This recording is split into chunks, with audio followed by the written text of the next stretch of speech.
ఎప్పుడైనా ఎక్కడైనా మీ చేతిలోనే వార్తా ప్రపంచం. మీ మొబైల్లో, మీ కంప్యూటర్లో, మీ టీవీలో. సాక్షి టీవీ డిజిటల్ ప్రసారాల కోసం లాగిన్ అవ్వండి www.youtube.com/సాక్షి టీవీ. సబ్స్క్రైబ్ సాక్షి టీవీ యూట్యూబ్ ఛానల్. ఇప్పుడు అంటే మీరిచ్చే మీరు ప్రతిపాదన అంటాం కదా, ఒక జీవితానికి, అందరి జీవితాలకు ఒక ప్రతిపాదన, ఒక అద్భుతమైన ఒక మార్గం ఏంటంటే, ముందు మన శరీరం, మనస్సు వీటన్నిటిని ప్యూరిఫై చేసుకునే విధానం, పరిశుద్ధి చేసుకోవడం, మన పరిసరాలని పరిశుద్ధి చేసుకోవడం, అలాగే మన స్థితిగతుల్ని పరిశుద్ధి చేసుకోవడం, మన కంట్రోల్లో ఉన్నవన్నీ కూడా మనం 100% లెవెల్కి తీసుకురాగలగడం. తద్వారా అప్పుడు మనకి కావాల్సిన మార్పు ఆటోమేటిక్గా యూనివర్సల్ ఎనర్జీతో జరిగి మన పరిసర మన చుట్టూ ఉండే ప్రపంచం కూడా మారడం. అవునండి. ఇప్పుడు జియోపతి స్ట్రెస్ క్లియర్ అవుతుందండి. తర్వాత మనం ఏం చేయాలి? ఎలక్ట్రోమాగ్నెటిక్ రేడియేషన్ మన బాడీలోకి రాకుండా మన ఆరాన్ని ప్రొటెక్ట్ చేసుకోవాలి. ప్రతి మనిషికి ఒక ఆరా ఉంటుందండి, ఎనర్జీ ఫీల్డ్.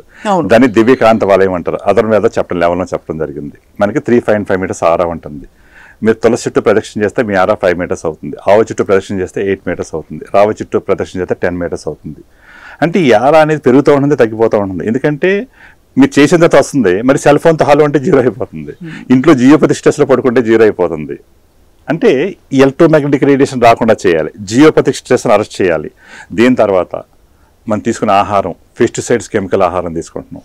అలాగే హైబ్రిడ్ అంటే 6 నెలల్లో పండవలసిన ఆహారాన్ని 3 నెలలనే పండించేస్తున్నారు. ఇది ఒక ప్రాబ్లం అండి. దానికి కూడా ఇప్పుడు తిరుపతి ప్రసాదం ఉంటుందండి. ఎంత టేస్ట్ ఉంటుంది? ఎందువల్ల అంటే అక్కడ కాన్షియస్నెస్ అంటే అమ్మవారి శక్తి ఉంటుంది అక్కడ, అందులో అంత టేస్ట్ ఉంటుంది. అందులో మీ ఇంట్లో కూడా అమ్మవారి శక్తితో ప్రసాదంలాగా మీ ఇంట్లో ఫుడ్ అయిపోతుంది. ఇక్కడ ఈ సంబాల 360 సొల్యూషన్. నెక్స్ట్ మీ వాటర్ ఎనర్జరైజ్ అయిపోతుంది, మీ ఎయిర్ ఎనర్జరైజ్డ్ అయిపోతుంది. అంటే కంప్లీట్ సిస్టమ్ ఉంది ఇక్కడ. అంటే ఒకటి కాదు, అప్పుడు అన్ని రకాలుగానే విస్మరించే శక్తి ఆ యూనివర్స్ అమ్మవారి శక్తి ఈ నవగ్రహాల గేట్లు ఓపెన్ చేస్తుంది. కొంతమంది డబ్బులు లేవంటారు. డబ్బులు లేనప్పుడు నేను ఏం చేశాను? ఉప్పు నీళ్ళు తానం చేయమన్నాను, ఒక గేట్ ఓపెన్ అవుతుంది. ఆవునితో దీపం పెట్టమన్నాను, అంటే కనెక్షన్ కోసం, యూనివర్స్ కనెక్షన్ కోసం ఇంకో గేట్ ఓపెన్ అవుతుంది. వాటర్తో సంకల్పం చేసుకోమన్నాను, ఇంకో గేట్ ఓపెన్ అవుతుంది. మీ పేరు చాటింగ్ చేసుకోమన్నాను, ఇంకో గేట్ ఓపెన్ అవుతుంది. తర్వాత ఆవుకి నవధాన్యాలు నానబెట్టి ఫుడ్ పెట్టమన్నాను. అంటే తల్లిదండ్రులు రోజు తలుసుకోమని చెప్పాను. పిల్లలకి ప్రతిరోజు ఏదో ఒకటి మీరు చేస్తే అప్పుడు కొంచెం గేట్లు ఓపెన్ అవుతాయి, కొంత మీకు రిలాక్సేషన్ వస్తుంది. ఎప్పుడైతే నెక్స్ట్ ఏ రోజున ఏ ఫుడ్ తినాలనే దానికి కూడా యూనివర్స్ కనెక్షన్ ఉందండి. అది ఎవరికి తెలియదు, అది కూడా పక్కకి వెళ్ళిపోయింది. దానికి కూడా నేను గైడెన్స్ ఇస్తున్నాను. ఎప్పుడైతే ఉందో ఆస్ట్రో కార్డ్ వేసుకోగానే డోర్ ఓపెన్ అవుతుంది. ఆ పైనుంచి అమ్మవారి శక్తి వచ్చి మన దగ్గరికి వస్తుంది. వచ్చిన తర్వాత ఇచ్ఛాశక్తి, అబెండెన్స్ ఆఫ్ మనీ వస్తుంది. ఈ మైండ్ ఏం చెబుతుంది? నాకు 10,000 కూడా రావంటుంది. అమ్మవారు ఏమంటుంది? నీకు ఎంత కాలం అంత ఇస్తానంటుంది. ఎవరికి నా ఫ్యామిలీ అనుకుంటే కొంచెం ఇస్తుంది, యూనివర్స్ అంతా నా ఫ్యామిలీ అనుకుంటే ఎక్కువ ఇస్తుంది. అంటే మీ ఆలోచన బట్టే కదా. నీ ఆలోచన చిన్నగా ఉన్నప్పుడు ఈ మైండ్ అనేది ఎప్పుడు కూడా లీనియస్ గా ఉంటుంది. ఈ సోల్ ఎప్పుడు, ఆత్మ ఎప్పుడు విశాలంగా ఉంటుంది. అంటే ఆత్మ యూనివర్స్ అంతా కనెక్షన్ అయి ఉంటుంది. అందుకని మనం ఎప్పుడు కూడా ఆత్మతో చేయాలి, సోల్తో చేయాలి. ఎవరికి తెలియదు ఇప్పటివరకున్నది. అది ఒక్కొక్క దానికోసం చేస్తాం వల్ల ఈ రాష్ట్ర కరెక్షన్ చేస్తాం వల్ల పైనుంచి వస్తుంది. ఇప్పుడు నువ్వేమనుకుంటున్నావు? నీ దేవుడు గుళ్ళో ఉన్నాడు అంటున్నావు. కాదు, నువ్వే దేవుడు అనుకో, నువ్వే అమ్మవారు అనుకో. అప్పుడు ఆ వాట్సాప్లోని ఆ అమ్మవారి నెంబరు నీ నెంబరు ఒకటే అయిపోతాం వల్ల ఆవిడ నీకు కనిపిస్తుంది, నీకు కనెక్షన్ వచ్చేస్తుంది. నీ కష్టాలు ఏమవుతాయి? కష్టాలు వస్తే దేవుడి దగ్గరికి వెళ్తున్నావు. నువ్వే దేవుడే అయిపోయినప్పుడు నీకు ఎంత కష్టం వస్తుంది?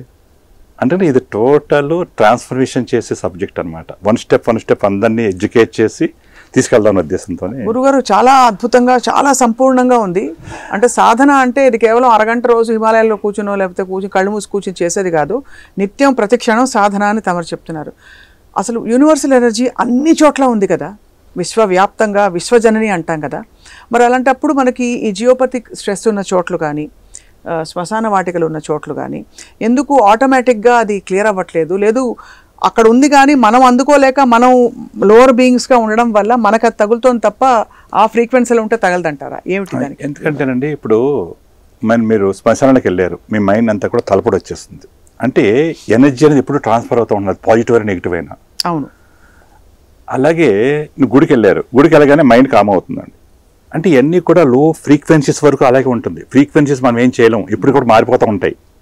కానీ ఎప్పుడైతే లైట్ దాటి కాన్షియస్నెస్లోకి వెళ్ళిపోతే, హయ్యర్ లెవెల్కి వెళ్ళిపోతే ఇంకేం ఉండదు. ఇప్పుడు మరి హిమాలయాలో సాధన చేస్తున్నారు, వాడిని అగ్ని మీద పడుకుంటాడు.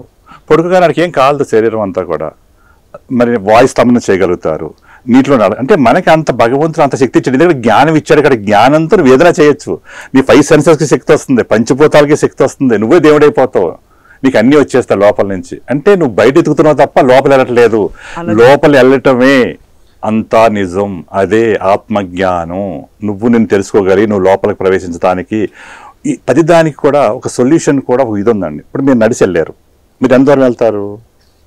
4 కిలోమీటర్లు వెళ్తే మీకు ఆయాసం వచ్చేది, నీరసం పడిపోతారు. అదే మీకు 2 వీలర్ ఇచ్చాను నేను, వేరే డిస్ట్రిక్ట్కి వెళ్ళగలుగుతారు. 4 వీలర్ ఇచ్చాను, వేరే స్టేట్కి వెళ్ళగలుగుతారు. ఫ్లైట్ ఇచ్చాను, టూర్ కింద వేరే కంట్రీకి వెళ్ళగలుగుతారు. రాకెట్ ఇచ్చాను, వేరే గ్రహానికి వెళ్తారు. ఇక్కడ కాన్షియస్నెస్ ఇచ్చాను అమ్మవారిది, డైరెక్ట్ అమ్మవారితో కనెక్ట్ అయిపోతారు. అంటే ఎక్కడ మనం టూల్ పట్టుకోవాలి తప్ప ఇది ఎంత అంత అంటే ఊరికి ఇది రాదు కదా, ఊరికి ఇచ్చేసేది కాదు కదా. అంటే విజ్ఞానం నువ్వు ఎన్నో లక్షలు ఖర్చు పెట్టి చదువుకుంటే నీకు 50,000 1,00,000 కూడా 2 లక్షలు కూడా రావట్లేదు విజ్ఞానానికి. మరి ఇది జ్ఞానం అనేది డైమండ్, ఎప్పుడు వాల్యూ పెరుగుతూనే ఉంటుంది. విజ్ఞానం అనేది లిమిటెడ్, అది 50%, దానికి ఎప్పుడు వాల్యూ లేదు. అంటే ఒక వెండి లాంటి సిల్వర్ ఎప్పుడో 70 రూపాయలు 80 రూపాయలు ఉంటుంది. 1వ తారీఖు జీతం వస్తుంది, 10వ తారీఖులో అయిపోద్ది, మళ్ళీ ఎప్పుడో 1వ తారీఖు వస్తుంది చూస్తూ ఉంటారు. అజ్ఞానం అనేది 0. అంటే వాడు ఏ రోజు కానీ చదువుకుంటూ ఉండాలి, మళ్ళీ పొద్దున్న లేచిన కానీ పని చూసుకుంటూ ఉండాలి. అందుకని ఈ అజ్ఞానం విజ్ఞానంలోంచి జ్ఞానంలోకి మారాలంటే అందుకని ఏం చెప్పారు అవతారం? అన్ని అవతారాల తర్వాత ఆఖరి అవతారం కల్కి అవతారం చెప్పారు స్వామి. కల్కి అవతారం ఎక్కడి నుంచి వస్తారు? మనిషి నుంచే కదా, శంబాల నుంచి వస్తారు. పురాణాలు రాశారు కదా, పురాణాలు రాశారు. మనకి మొన్న ఇందులో కూడా చూపించారు, సినిమాలో కూడా చూపించారు కదా. శంబాల నుంచి కలికి వస్తారు. ఎలా వస్తారు? తెల్ల గుర్రం మీద వస్తారు. చేతులు ఏం పట్టుకుని వస్తారు? కత్తితో, 2 వైపులా పదునున్న కత్తితో. దాని అర్థం ఏంటంటే స్వామివారు వస్తాం కాదు అక్కడ, అది స్వామివారు ఎలాగ వస్తారు, రావాల్సిన టైంలో వస్తారు. అంతవరకు మమ్మల్ని దూతలుగా పంపించారు.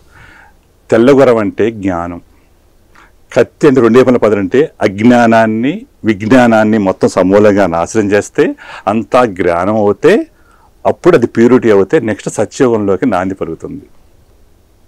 అంటే అంతరార్థం మనం అర్థం చేసుకోవాలి తప్ప నిజంగా స్వామి గుర్రంలో వస్తాడా, ఇప్పుడు గుర్రం ఉందా, ఇప్పుడు గుర్రం మీద ఎవరైనా వస్తున్నారా అంటే నువ్వు అవహేళనగా మాట్లాడితే అర్థం ఏమవుతుంది? లేదా చేపక పుట్టాడా అంటే అర్థం ఏమవుతుంది? అంటే జ్ఞానం ఉంటే అన్నీ అర్థమవుతాయి. విజ్ఞానం అంటే నువ్వు పాజిటివ్గా మాట్లాడతావు, నెగిటివ్గా మాట్లాడతావు, అది నీ ఇష్టం. అక్కడే ఇరుక్కుపోయినావు, అక్కడే కదా శాతం ప్రపంచం ఇరుక్కుపోయింది విజ్ఞానంలోనే.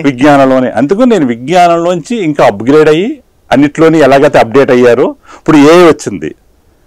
వచ్చిందంటే ఏంటి? ఆర్టిఫిషియల్ ఇంటెలిజెన్స్ ఉద్యోగాలన్నీ పోయి అన్నీ అది చేస్తున్నారు కదా.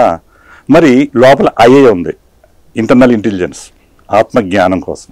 దాన్ని బయటకు తెద్దామన్న ఉద్దేశంతో ఈ శంబాల 360 తీసుకొస్తాం జరిగింది. ఎంత అద్భుతంగా వివరించారంటే, ఎంత చక్కగా అర్థమయ్యేలా చెప్పారంటే గురువుగారు. నిజంగా రాజుగారు మీకు నమస్కారాలు. నిజంగా మీకు కూడా. సో జయలలిత గారు చాలా అద్భుతంగా చెప్పిన ఈ విధానంలోకి ఇప్పుడు చాలా మంది మధ్యలో మీరు అన్నట్టు చుట్టూ ఒక వలయంలో చిక్కుకుపోయి కూర్చున్నారు.